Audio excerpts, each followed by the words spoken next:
Sir ఇట్లా వస్తున్న కారిడార్కి మీరు ఓకే అంటే వస్తాను అంటే ఇమీడియట్గా పాపం అడ్జస్ట్ చేసుకొని ఆయన టైమింగ్స్ గ్రాండ్ వెల్కమ్ చెప్పిన దానికి ప్రత్యేకించి ధన్యవాదాలు తెలుపుతున్నా.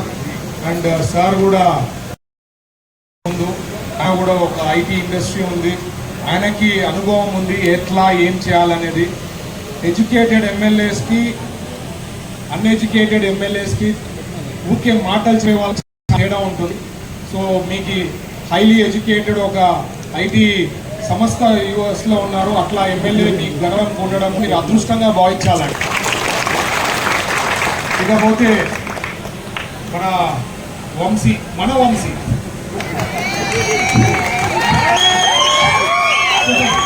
నేను చెప్పేది ఏంటంటే వంశీ పాపము 2015లో చంద్రబాబు గారు వచ్చి వంశీ మీరు ఇట్లా వాళ్ళంతా మన ఆంధ్రప్రదేశ్లో సొంత ఫ్యాక్టరీలు పెట్టాలా, ఇంప్రూవ్ చేయాలా అంటే యుఎస్ వదిలేసి ఇక్కడికి వచ్చి ఫ్యాక్టరీ పెట్టడం అనేది ఆషామాషి కాదండి. రియలీ గ్రేట్ అంటే great job done by Vamshi and his brother Chaitanya. వాళ్ళ ఫాదర్ల ప్రోత్సాహంతో ఈరోజు పెట్టి ఎక్స్పాన్షన్ కూడా చేశారు. ఇక్కడ మెయిన్ ఏమంటే అండి, నేను కూడా ఒక ఇండస్ట్రియలిస్ట్, నాకు తెలుసు బాధలు కష్టాలు ఆ పక్క నేను చూశాను.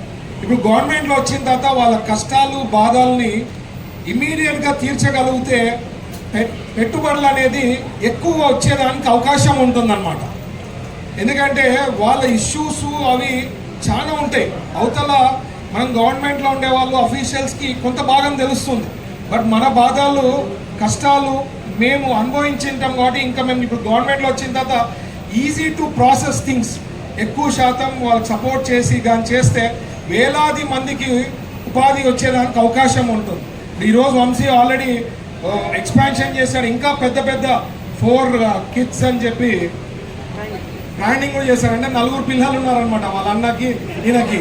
సో అట్లా ఒక బ్రాండ్ ఇమేజ్తో బిల్డప్ చేసి టోటల్ ఎక్స్పోర్ట్ చేస్తూ ఇట్లాంటి ఇండస్ట్రీస్ని కానీ మనం ఇంకా ఎక్కువ ప్రమోట్ చేయగలిగి వాళ్ళకి ఎంకరేజ్ చేసినాము అనుకోండి, చిన్న సమస్యలు ఉంటాయండి, పెద్ద సమస్యలు ఉండే వాళ్ళకి కరెక్ట్గా మనం వాళ్ళు కానీ ప్రోత్సాహం ఇచ్చి కానీ చేయగలిగితే మన ఆంధ్రప్రదేశ్కి పరిగెత్తారండి.